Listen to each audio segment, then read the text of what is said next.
Welcome to Spirits Podcast, a boozy dive into mythology, legends, and folklore. Every week we pour a drink and learn about a new story from around the world. I'm Amanda. And I'm Julia. And this is episode 107, Anansi. I am very excited. This is going to be a great episode. Lots of good stories. I used a lot of primary sources. So My I'm very favorite. excited about that. If 8th grade AP world history taught us anything, it's that you gotta love a primary source. So true. And to me, the email equivalent of finding a great primary source is seeing a new patron join us on Patreon. So welcome this week to Rachel, as well as our upgrading patrons, Velm and Ponders. And thank you, as always, to our supporting producer level patrons whose support sustains us. Philip, Julie, Christina, Eeyore, Sammy, Marie, Josie, Amara, Neil, Jessica, Phil Fresh, and Deborah. And last but not least, as always, our legend level patrons, Jordan, Jess, Zoe, Sandra, Audra, Mercedes, Jack Marie, and Leanne. You all are like the buckets of knowledge that spread throughout the world, making it a better place. You'll see what I mean later, I promise. It's very true. And I'm excited to mention those upgrading patrons because we have something very exciting to announce about our Patreon. It's that we are going to be doing monthly bonus episodes, full-length episodes of additional urban legends every single month for our patrons at the $4 tier and above. I'm actually just so excited that we get to record more hometowns. I They're know. my favorite.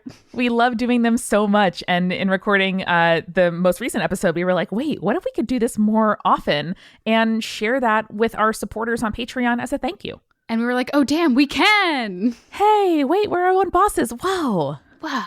So we're really stoked about that. And we know this time of year, you're buying gifts, you're doing all kinds of things. But the great news is that those episodes are always available on the archive of our blog. So if you, whether it's this week or next week or in January, go to patreon.com/spiritspodcast and sign up at the $4 tier or above, you get access to those bonus episodes. And trust us, they are 100% worth it. Jules, what were we drinking this episode? There is a great beer company called Spider Bite Beer. And so I picked up one called Boris the Spider, which is, I know it's one of your favorites, Amanda, is a Russian Imperial Stout. Yes, delish. Way more boozy than the beer I normally drink, but I really appreciated the spider tie-in to this episode. Gotta love that high ABV. Truly, truly, I do. And Julia, I think it's your week to give a recommendation to me and our listeners. What are you going to tell us about this week? I literally, last night, I got a book that was recommended to me by our good friend David Reinstrom, who did our fake lore episode. Yes. And within 24 hours of receiving this book, I finished it because it was fantastic and I couldn't put it down. It's called Cinnamon and Gunpowder by Eli Brown. And it is 1, pirates. 2, Whoa. lady pirates. Yes. 3, fine cuisine. There's fine cuisine in the book? There's fine cuisine in the book. Oh my God, I love it. I'm going to have to borrow it from you. There's also a romance. It's fantastic. The best of all worlds. Anyway, it's very good. Please check it out. I want to talk to everyone in the world about it right now. Amazing. Well, if you want to eat some fine food or look like a pirate, I have some great news, which is that our sponsors this week are Mrs. Fields, where promo code SPIRITS will get you 20% off any gift at mrsfields.com, and Poshmark, where the code SPIRITS5 will get you $5 off any purchase on this fashion app. But we'll tell you more about that later. I can't wait to eat and dress like a pirate. Yes. Me neither. And just before we get into the episode, we want to remind you that there are still some tickets left to our live shows in Seattle in January. So you can go to bit.ly/multitudeinseattle to get your tickets now. Yeah, it is a very small, very intimate venue. So I would get your tickets before they run out. That's not like a false sales tactic to make you buy the tickets. It's actually just a small theater. So it is actually pretty small. Right on. Well, without further ado, I love doing this episode and I think you're going to love listening to it. So enjoy Spirits Podcast, episode 107, Anansi.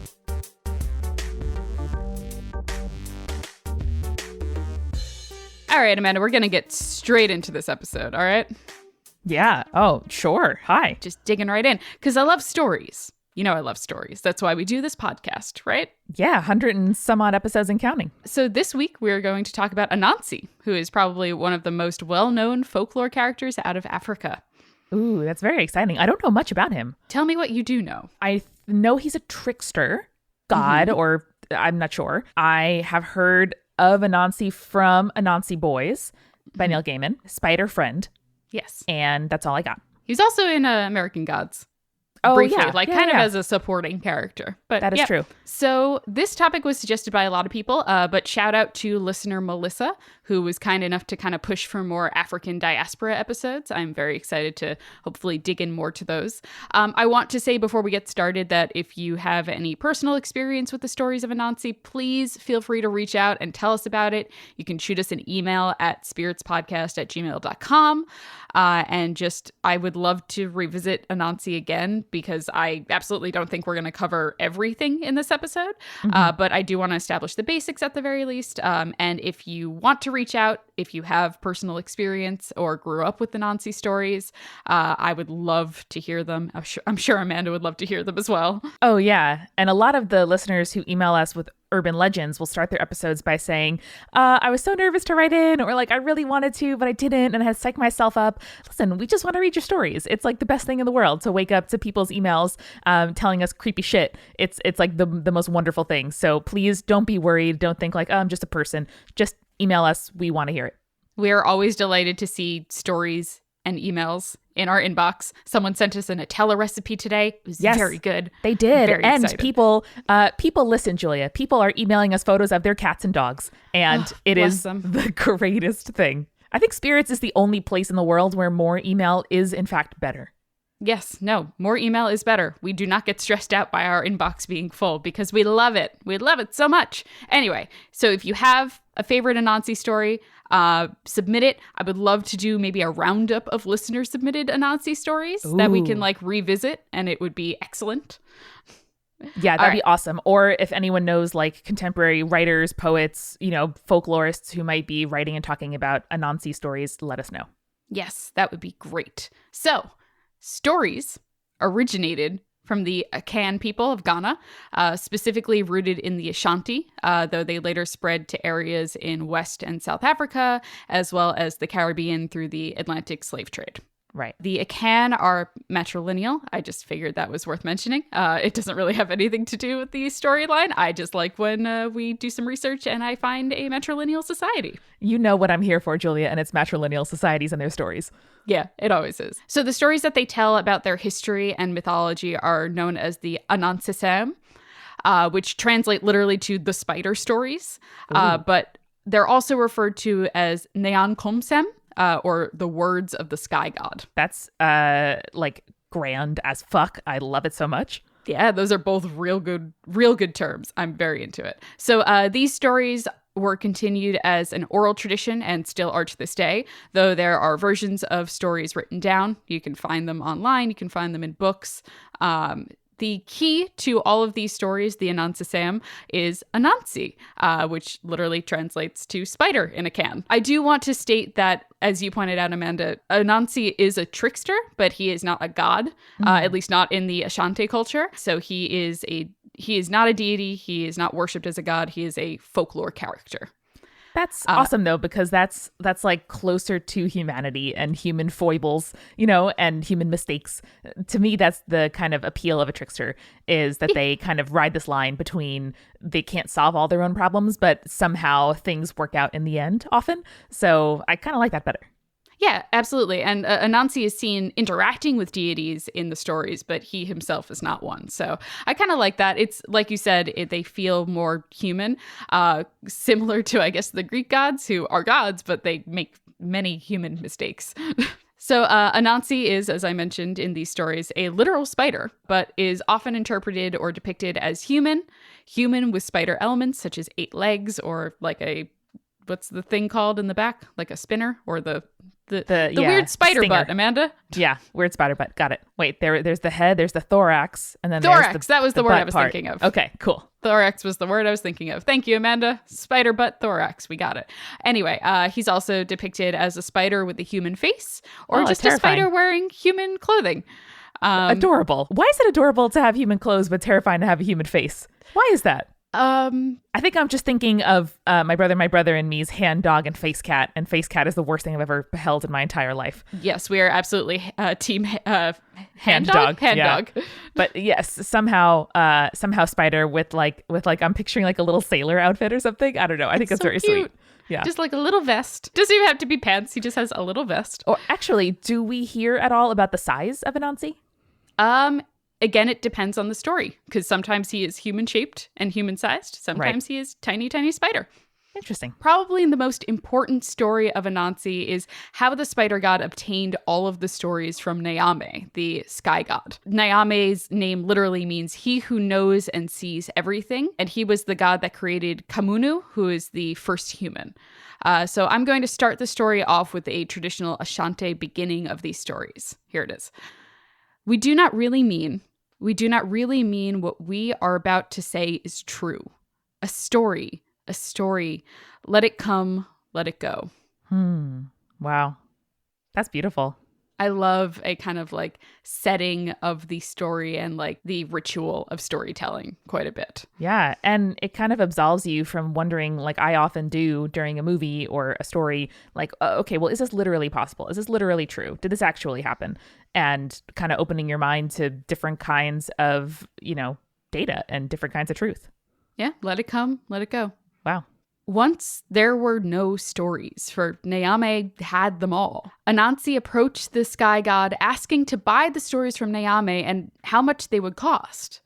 The sky god asked, "What makes you think you can buy them?" And Anansi the spider replied, "I know I shall be able."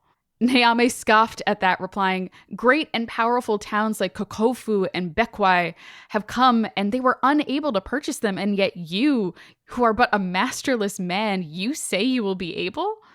But Anansi just repeats his question. What was the price of the stories? Neame told him that they could not be bought with anything except Onini the python, Osebo the leopard, Moatia the fairy, and Moboro the hornet. So Anansi tells the sky god, "Fine, I will bring you some of all of these." And Neame dismisses him with the challenge, "Go and bring them then." I love the characterization of the trickster as a masterless man with no master. We see that, like I've mentioned before, one of the first shows Julia and I worked on in high school is Scapino, which is a farce about Scapan, the bumbling like trickster figure. And it is so fun to like work both sides, and ultimately your only agenda is your own. There's just something like I think really compelling about that kind of figure. Also, I'm reading a book right now called DisneyWars. This is a complete tangent about the like corporate like boardroom takeovers and like hostile bids and acquisitions and stuff that Disney has done over the years. And I just flashed to like this chapter that I'm reading about someone's buyout where like, make a long story short, his contract owed him like more than $100 million.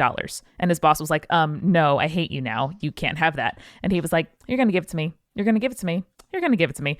And just that kind of self-assured, like, don't worry about it. It's going to happen. And the boss like thinks it's so improbable that he doesn't even like take it seriously. Anyway, I think Anansi would do really well in corporate culture. Probably. That's true. He would climb that corporate ladder with his spider legs. Anyway. So many legs. And so Anansi went. First, he went to the python and loudly outside of his home debated out loud whether the python was really as long as a palm branch or not. Claiming that his wife Aso said that he was. Side note, Aso is sometimes referred to as Okonore-ya. She's like the long-suffering wife of Anansi. We'll hear a little bit more about her in a later story. I bet she has some stories of her own. Oh, I'm sure. I always like the like tell-all books that wives write once their like ex-husbands are gone or dead or whatever. Oh yeah, love that. Me too. My favorite. Okay. So the python comes out after hearing this, and Anansi explains the debate to him, that the husband and wife had argued whether or not the python was in fact as long as a palm branch. The python agreed to settle the debate by lying along a palm branch. But the problem was he couldn't completely straighten himself out to get a true impression of what his actual length is, because he's a snake. He can't just go all rigid and straight. They got to have curves and stuff. So Anansi comes up with this brilliant idea. He would tie the python to the branch so he could easily straighten out, like having like a brace, a brace, or having like a anchor for him to kind of come off of. Right. So the python agrees. Great idea. But as soon as Anansi I love that the python is just like so bored with his day that he's like, meh, sure, I'll let some stranger measure me. I got better things to do, but this is fun. But as soon as Anansi ties him tightly to the branch, Anansi sweeps up the branch and carries the python back to Neame. 1 down, 3 to go. That's actually pretty easy and pretty ingenious. The leopard is next. Anansi knew that the leopard would be heading his way to hunt, so he dug a deep hole in the ground, covering it up so the leopard would fall into the hole. Classic hunting technique. Yeah. I feel like I have some memory of this with like tigers in China as part of like a parable, so makes sense. So it was pretty straightforward, and it worked like a charm. And when Anansi came by later and offered to help the leopard out, the leopard happily agreed. So Anansi spun webs for the leopard to climb, and as soon as he climbed out of the hole, he realized he had been bound in Anansi's webs, and he too was carried back to Niamey. 2 down, 2 to go. The hornets were next on Anansi's list. Approaching the nest of hornets, he filled a gourd with some water and poured it over a banana leaf that he held over his head. He called out to the nest that it was raining, and in order to stay dry, the hornets should take shelter in the now empty gourd. Damn, so smart. They hurried to get out of the rain, and the moment they were all inside, Anansi sealed it up and took them back to Niamey as well. 3 down, 1 to go. I wonder if any of these animals have are known to be a certain kind of character or have a certain kind of like feature of their personality that he's appealing to in these cases. Yeah, there's absolutely archetypes, and I want to talk a little bit about like fables and that sort of thing towards the end of the episode. But I appreciate you pointing it out now because it's definitely a good idea. Lastly was the fairies. Anansi knew that common animal. The common animal, the fairies. So Anansi knew that the fairies played under the odum, which is the tree of life. So he made a doll and covered it with a sticky gum and placed it under the tree. He also put some yam in a bowl in front of the doll. When a fairy came out, she spotted the yam immediately and thought it was an offering from the doll. She ate it, then thanked the doll, which, being a doll, did not reply. Annoyed by the rudeness and the lack of response, she slapped the doll with one hand and then the other, and both got stuck to it. Oh no! Anansi swoops in, captures her, and brings her to Niamey. Man, this is so ripe for like a high school movie adaptation.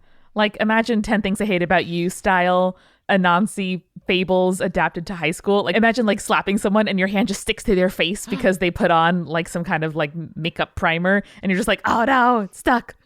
I feel like that might have been a plot point of Flubber, but the opposite. I could be wrong, though. Oh, very good. Now that he had collected all of the payment for the sky god, Niamey was delighted.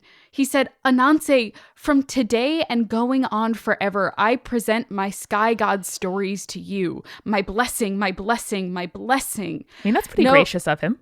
I know. He's very impressed. No more shall we call them Nyankomsem, sky god stories. We shall call them Anansisem, the spider stories. And as such, Anansi became the keeper of all stories, which is why the tales are referred to as spider stories. Damn, I love that so much.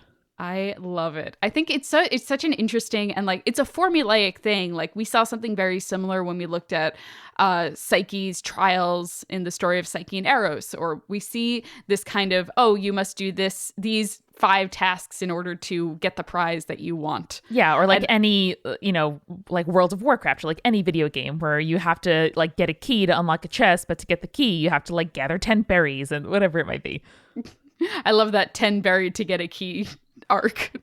Sometimes it goes up to 12 and then you're like, ooh, damn, the market's pretty hot right now. Gotta hold on to my berries. Yeah. Gotta hold on to those berries. I feel like you would totally rule the economics of World of Warcraft. I love economics in stories. I love it. I want it. But that's my problem, though, is that I hoard stuff. Like in Pokemon Go, I haven't upgraded my bag yet because you can only hold so many items at a time with like the free version. And I just don't want to spend more money on Pokemon Go. But I hoard items and I don't want to use them. And then I'd run out and I'd have no more space to pick up potentially even better items. And I think it's just an elaborate metaphor for life, where sometimes you have to use that good olive oil, Julia. It has a shelf life. Got to use it at some point. You got to drink that nice whiskey. You can't just save it and save it and save it, knowing that you're going to, need it someday. You can't buy a bunch of hand soaps and then get sick of that scent and then you have too many hand soaps. You got to use the stuff. Mortality is real. Use your hand soap. Mortality being real aside, let me just end the story in the traditional Ashanti way of ending tales. Here's the quote. "This is my story which I have related. If it be sweet, if it be not sweet, take some elsewhere and let some come back to me, which feels like very Shakespearean to me. It feels like the like monologue by Puck at the end of A Midsummer Night's Dream. I'm glad we're on the same page here. Yeah, or I think there's one at the end of The Tempest. I think Prospero has some kind of similar thing. I'm sure that Shakespeare got it from oral traditions like the Ashante. Oh, that's Ariel. Ariel does the one at the end of The Tempest. Yes, yeah. I think we're confusing our weird Fae helper characters. Yeah, I think Prospero says is like one of his monologues you can kind of deconstruct as like referring to the theater, but that's not the point. But yeah, anyway, I'm sure that Shakespeare took this from traditions like the Ashanti and oral storytelling. I would read that paper so hard. Oh, yeah. I would just reread a million theses on the idea of Shakespeare taking like notes from the Ashanti story of storytelling. I love that. That's so cool. And even if it wasn't, conscious, then there was cultural exchange, unfortunately, under the guise of like colonialism and imperialism, which were in development at that time. But yeah, I mean, I don't know. This is fascinating. And I love this idea of like calling attention to the narrative. And moreover, it's also really cool that the storyteller is like, hey, this is to tell, like, go take it, like take it with you and to retell it, bring it to other people. But crucially, bring a little bit back. It's not like a feeling of this is my story, only I can have it. From the framing of the tale to the like subject matter of the tale itself, where stories can be kept, they can be given, they can be, transferred. I don't know. It's really cool. It's like a cultural meme, or something like that, where it's not just one person's to dole out as they see fit. It's kind of communal, or gifted to someone, and therefore you have to kind of take it forward. Yeah, I really love stories where the idea is, oh, this person had all of this thing, but then another person came and they gifted it to humankind. You know what I mean? Like we saw that story with Inanna. We see that story with Prometheus and the fire. Yeah. I really just like the idea of when things can be spread to humanity, like these non-physical things that Definitely. like shape society. Also, what's really interesting about this and talking about storytelling is because a lot of these are an oral tradition. While I was researching these episodes, I came across a couple of Anansi stories that are recorded. And it's told in very much a like call and response story. Ooh. So there's like audience participation in the story of Anansi, which I really, really like because I think that really like kind of drives a community together to kind of keep perpetuating and keep telling these stories, especially because they are very important. And we'll talk a little bit more about how important the Anansi stories are to the African diaspora later on after the refill. That's awesome. And I mean, it makes you feel more invested in it. It makes you feel like you're a part of it. And probably if you have heard a story enough to know the participatory, like responses, that means that you can kind of get something new out of it every time. That's why I like seeing plays that I've seen before, or reading books that I've read before, because it kind of builds on it and it gets richer over time as you kind of listen to new, aspects, or I'm sure different storytellers have different takes on it. So I think that's awesome. And I don't know, that's why I like going to Rocky Horror when it's the kind of participation version of it. It's always a little different. Yeah, because it depends on who's telling the story. I'm going to tell you another Anansi story, but first, how about we get a refill? Let's do it. Amanda, you know what I love more than anything in the world? Really good recipes for like hot pot. Yes, that is true. But I also love, because we're now in like the holiday season, Jake makes the best Christmas cookies in the world. They are rivaled by one thing. What? And that's Mrs. Fields cookies. Oh, nice. So we are sponsored this week by Mrs. Fields. For over 40 years, Mrs. Fields has made delicious treats like their signature chocolate chip cookies, their handcrafted frosted favorites, melt in your mouth brownies. They do a blondie that is out of this world. I love it. And they also do gourmet tins for the holidays as gifts. And they make the perfect present and a amazing surprise for anyone who's on your list this holiday season. Yeah, I always have trouble buying for my grandpa. He has all the stuff that he needs, and you can only get so many like #1 grandpa mugs. So this year I am actually going to order him some Mrs. Fields gift tin because it's beautiful. It has a lot of different kinds of cookies, and I think he'll enjoy the opportunity to like indulge himself. Yeah, and plus you can also add a really nice customized message to your tin. So you could be like, hey, Grandpa, know you like cookies. Here you go. Love you. Totally. But much more cooler than that, I suppose. Your grandpa doesn't care if you're cool. He does care if he gets cookies, though. That is very true. And once he has taken his favorites, maybe I will be able to sneak one of the fudgy brownies that are in those tins because I love them so much. And I recently bought a growler of the wildest beer. It's called a Babka Stout from Grimm Brewing in Brooklyn. It tastes like a chocolate babka, and it is the best thing in the entire world. So I am going to bring some of that to our Christmas Eve celebration and hopefully sneak one of those brownies for myself. I cannot wait to also come with you and get a brownie and some of that good babka stout. So right now you can get 20% off your order when you go to mrsfields.com and enter the promo code SPIRITS. So you can get 20% off any gift from mrsfields.com by entering the promo code SPIRITS at checkout. That's mrsfields.com, promo code SPIRITS. Thank you, Mrs. Fields. Amanda, I heard we have another sponsor, though. Tell me about it. We do. A new sponsor to the show. This week, we are also sponsored by Poshmark. So as you mentioned, Julia, it is the gift buying time of year for a lot of us. Going places sucks. I think that's why we all love podcasts so much. Mm-hmm. And so you have to stand in the line. There's people everywhere. It's loud. There's like glitter and scents in the air. And I just want to be home on my couch. But the good news is that I can shop for a lot of the people on my list from my phone, from home or anywhere else using Poshmark. So this is an app that you can get for your phone. And it's a place where you can shop from like other people's closets, basically. They have brands like Nike or Lululemon or whatever else you might really love, your go-to, new with tags in a lot of cases for up to 70% off. So you buy it on the app, it gets shipped to you, and boom, there you are, a gift for you or for someone on your list. That's so much money. That's like paying like $300 for a Louis Vuitton bag when it's like thousands otherwise. Yeah. And from a waste perspective, I really appreciate it too, because this is people who, bought items that they end up not needing. And so instead of throwing that out or letting it go to waste, you get to, have this like secondhand resale market, which I think is really dope. And my sister actually has sold a lot of items on Poshmark and really liked the experience. So whether you're buying them or selling them, Poshmark is the place to go to sell those fashion items that you may want to pass on. Now, here's the thing, Amanda. Is it like easy to like ship stuff out, or like does it get delivered quickly? Because that would be my concern. Yes, it is very easy. It is super fast. You can make an offer even. Like if the price is not quite what you want to pay, you can make an offer. So it really is the best. I can genuinely recommend it as a really easy way to make sure that the clothes you have are the clothes you actually want. And when you download Poshmark, you can actually put in the invite code SPIRITS5 for $5 off your first purchase. That is awesome. I'm definitely going to use that. I'm going to just use that SPIRITS5 code and I'm going to get that $5 off. That's awesome. I love it. So thanks again, Poshmark. That's the invite code SPIRITS5, and you can get it at Poshmark.com or on your app store. Now, let's get back to the show. All right, Amanda, are you ready for another Anansi story? Yes, please. One more. Okay, let me tell you about the story of Anansi and the dispersal of wisdom. Ooh, very Promethean. Ooh, yeah, I like it a lot. We're going to mix things up a little bit, and this is going to be the Jamaican version of the story. Cool. Now, Anansi was already clever, if the first story that I told you was any indication of that. Yeah. He had this idea. He was going to hoard all of the world's wisdom in a large pot and keep it safe so he could have it all to himself. Okay, I get it.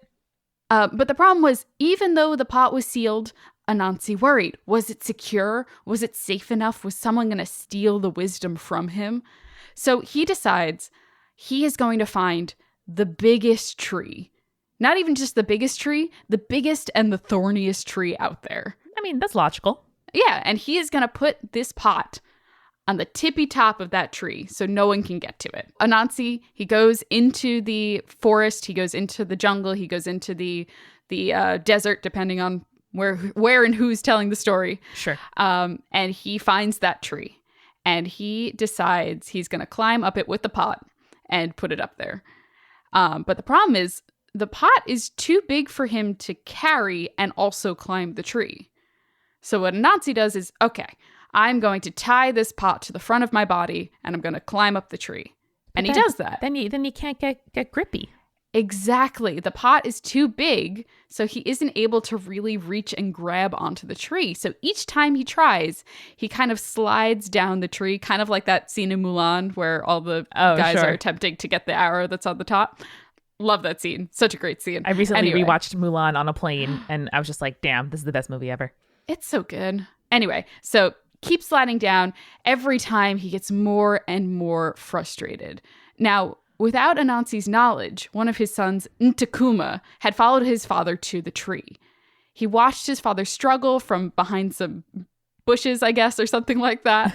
And after like so many times of watching his father slide down and fail, he laughs out loud, which alerts Anansi to the fact that he's there. And he asks his father, he calls out across the clearing, he goes, "Why don't you tie the pot to your back? Then you can grip the tree." And this annoys Anansi. Because he was right. One, he hadn't figured it out for himself. And two, his child was right. Yeah. God damn it. So in his annoyance, he becomes distracted and he drops the pot, spilling all of the wisdom of the world all over. Wait, is that how people get wisdom? Well, at the same time, a storm picked up and washed the wisdom into a river. Yeah. Where it was in turn taken out to sea and was spread all over the world. So there was a little bit of wisdom for everyone. There it is. I love it. But Anansi is pissed off at that. So he chases his son home through the jungle, through the desert, through the woods, wherever he is telling the story. Right. And he's so angry. But by the time he returned home, he had realized something. So he says to his son, he goes, "What is the use of all the wisdom if a young child still needs to put you right?" Like you can have all those like little wisdom nuggets that you want, but if you can't figure out something, like common sense, or if your kid can still best you, then it's not quite worth it. Yeah, basically that, or basically like you can have all the knowledge in the world, but if you don't use it, what's the point? Yeah, that is really real. I was talking to my therapist about this actually in kind of like because she was suggesting some like ways that I can improve on my stress. And she's like, "You're very hard on yourself. You should say nicer things about yourself." And I'm just like, that is so obvious and so true. Why don't I do that? And so I was like, I was just researching this episode. I have to tell you about this story. And I kind of read through this whole story with her. And she's like, yeah. I'm like, not that you're a child. She's like, no, I get it.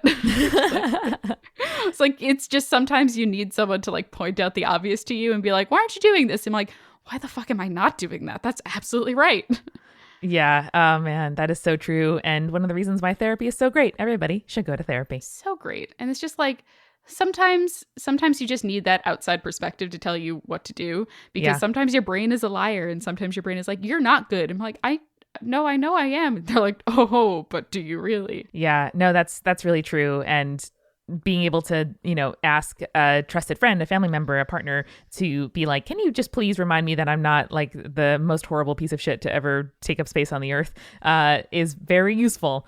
I wish that I could always keep all of those things in mind that, you would counsel others to do. Like sometimes I think to myself like, oh, okay, well, would I say this to Julia? No, then probably it's too mean to say to myself, or like would, if Julia did this, would I think she is a horrible, no good, very bad person who is not worth loving ever? No, I wouldn't, because it's like burning chicken, or like spilling something, or like doing a small mistake that's embarrassing and then you get over it. So it's really helpful to have that kind of reality check.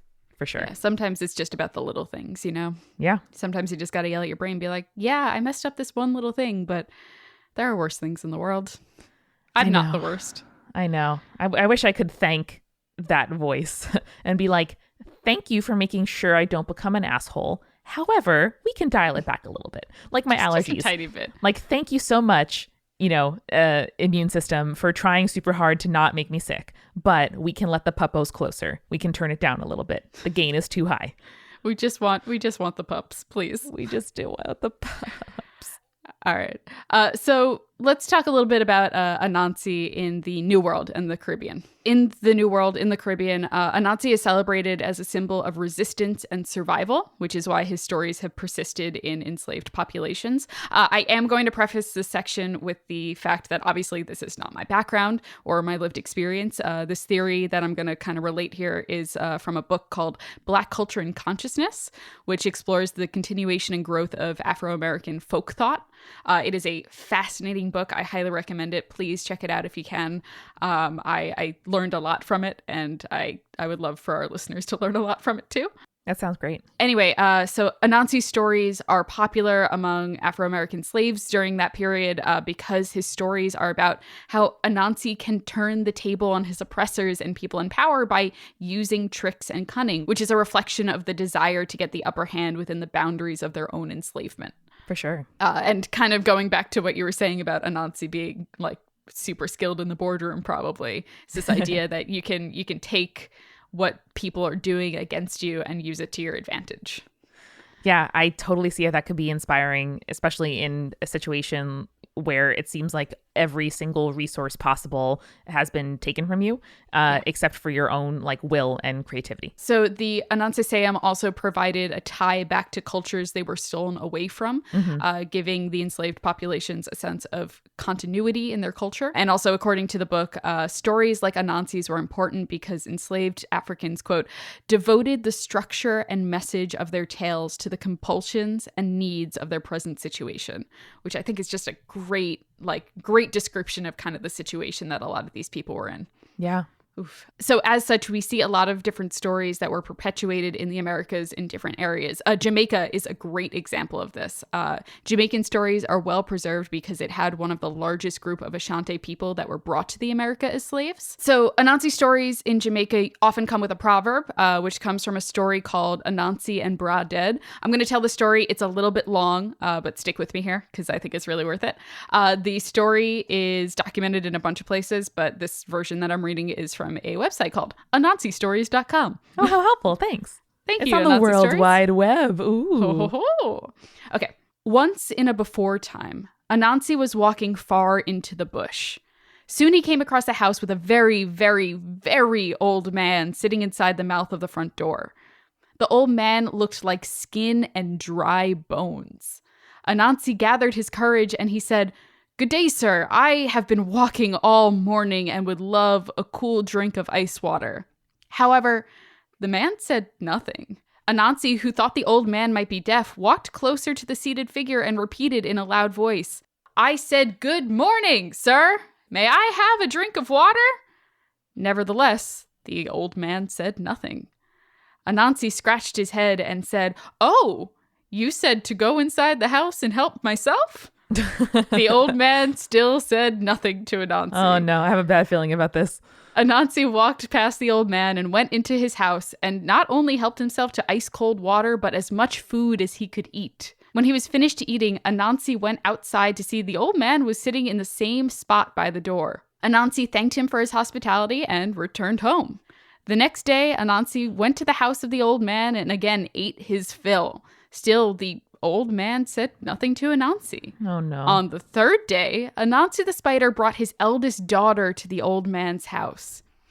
"Good morning, sir," Anansi greeted. "Since you have been so kind to me, I have brought my beautiful daughter who wants to be a cook. I will give her to you as your wife," said Anansi.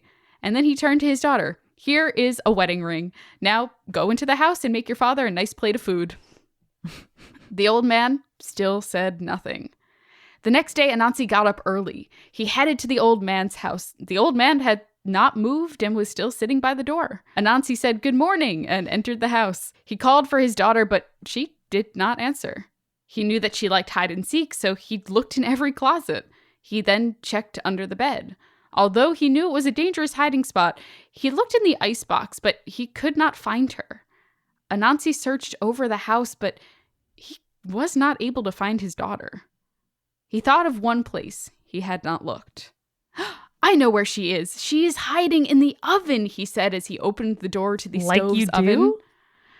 Anansi jumped back, for in the oven lay his daughter's wedding ring. No! Anansi rushed outside the house and grabbed the old man by the collar. "Where's my daughter?" he shouted. Finally, the old man spoke in a raspy voice. "Do you know who I am?" he said slowly, chewing on every word that escaped his throat. "Yes," Anansi said, "you are my son-in-law." "Ha! Your son-in-law," the old man rasped. "My name is Death, and you came looking for me. I did not invite you into my house. To add insult to injury, you brought me your ugly daughter. Oh, no. So I ate her. Now I am going to have you for lunch." Brother Death said as he grabbed Anansi by the shirt.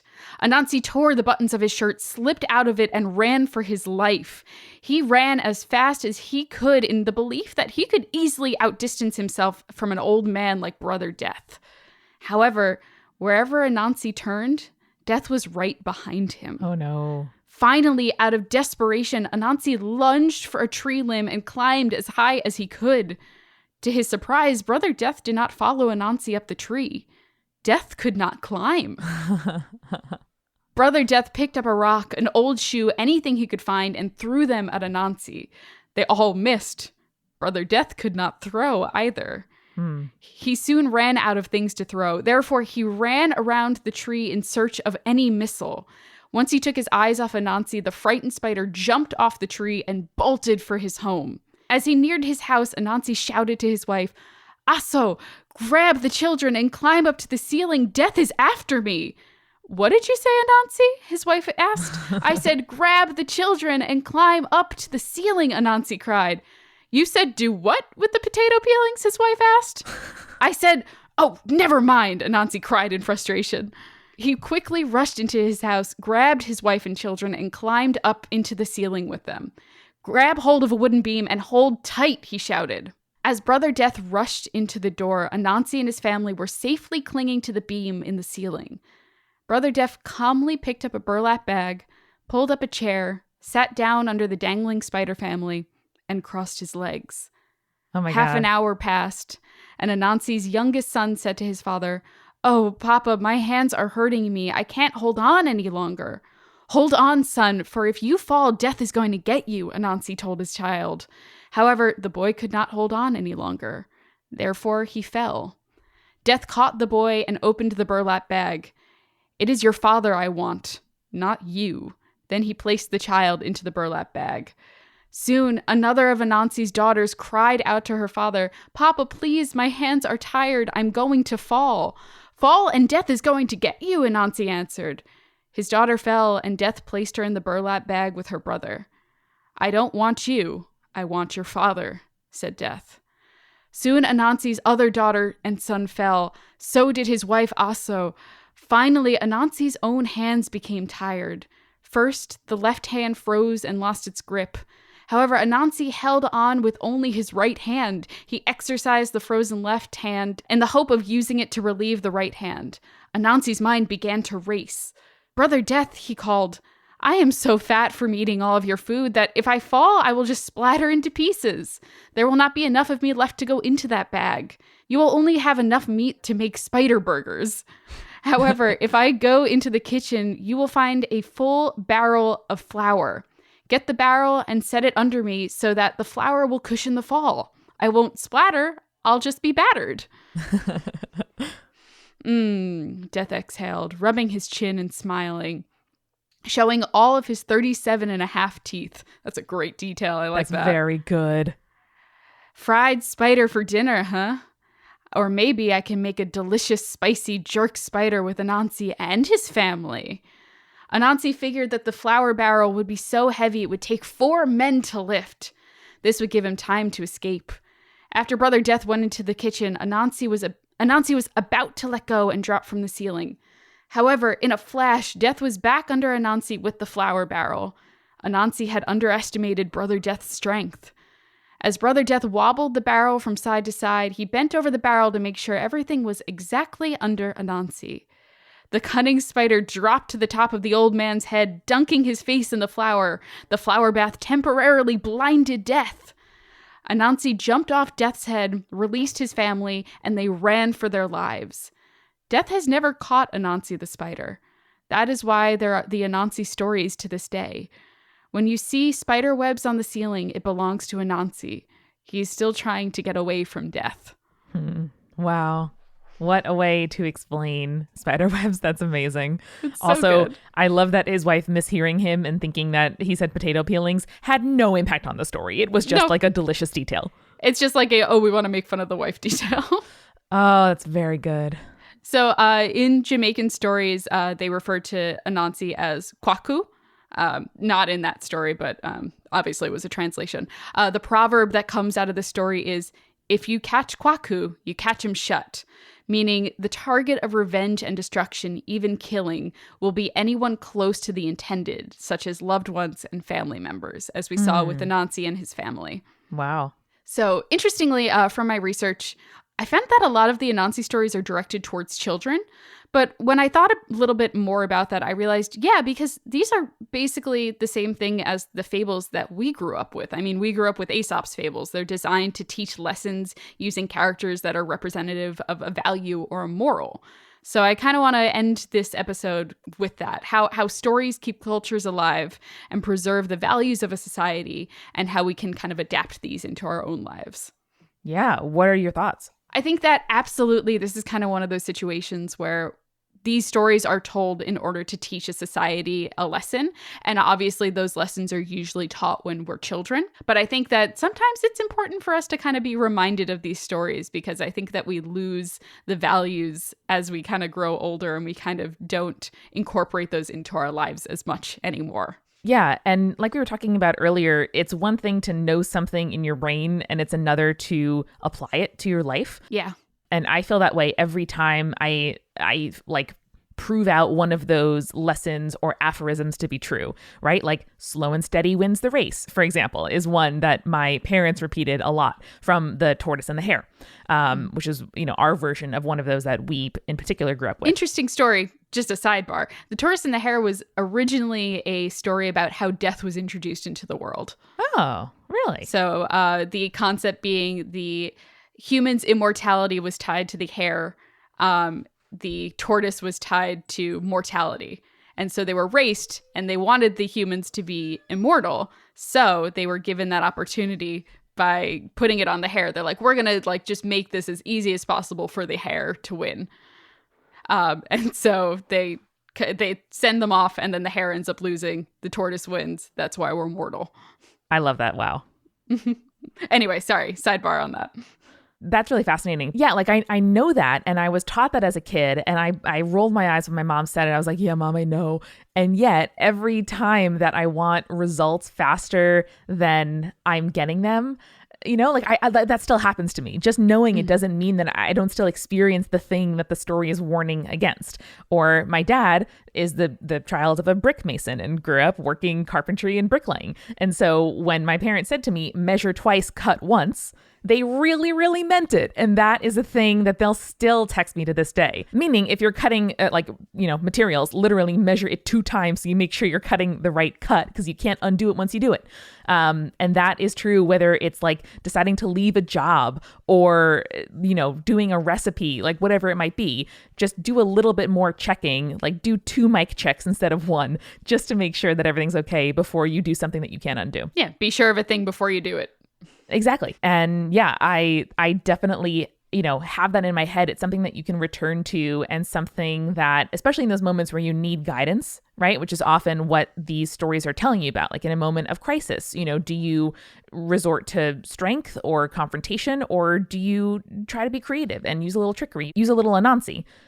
It needs to be in your head from an early age to be something that you refer to in times of stress. Like we almost revert, and kind of go to instincts. And if one of those instincts that was baked in, comes from a story and it's something that you've known for a long time, maybe you have a higher chance of actually listening to it when the going gets tough.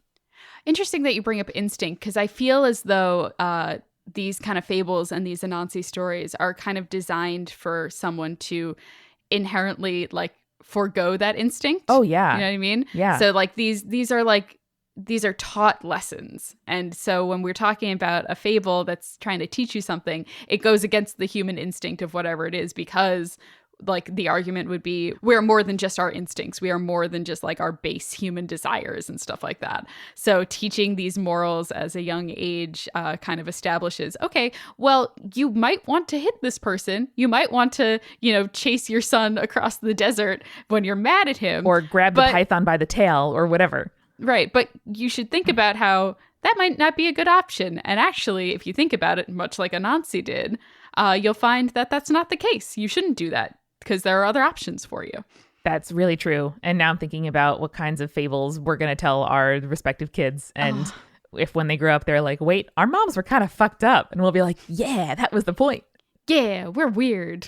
But we taught you good lessons, so it doesn't matter how that came. Definitely. I think one of the lessons that I'm going to teach my children is to stay creepy. Stay cool. Thanks again to our sponsors, Mrs. Fields and Poshmark. Go to mrsfields.com and enter the promo code SPIRITS for 20% off any gift. And on the Poshmark app, enter the invite code SPIRITS5 for $5 off your first purchase. Spirits was created by Amanda McLaughlin, Julia Shafini, and Eric Schneider, with music by Kevin MacLeod and visual design by Allison Wakeman. Keep up with all things creepy and cool by following us at Spirits Podcast on Twitter, Instagram, Facebook, and Tumblr. We also have all of our episode transcripts, guest appearances, and merch on our website, as well as a form to send us your urban legends at spiritspodcast.com. Join our member community on Patreon, patreon.com/spiritspodcast, for all kinds of behind-the-scenes stuff. Just $1 gets you access to audio extras with so much more available too. Recipe cards, director's commentaries, exclusive merch, and real physical gifts. We are a founding member of Multitude, a collective of independent audio professionals. If you like spirits, you will love the other shows that live on our website at multitude.productions. And above all else, if you liked what you heard today, please share us with your friends. That is the very best way to help us keep on growing. Thank you so much for listening. Till next time.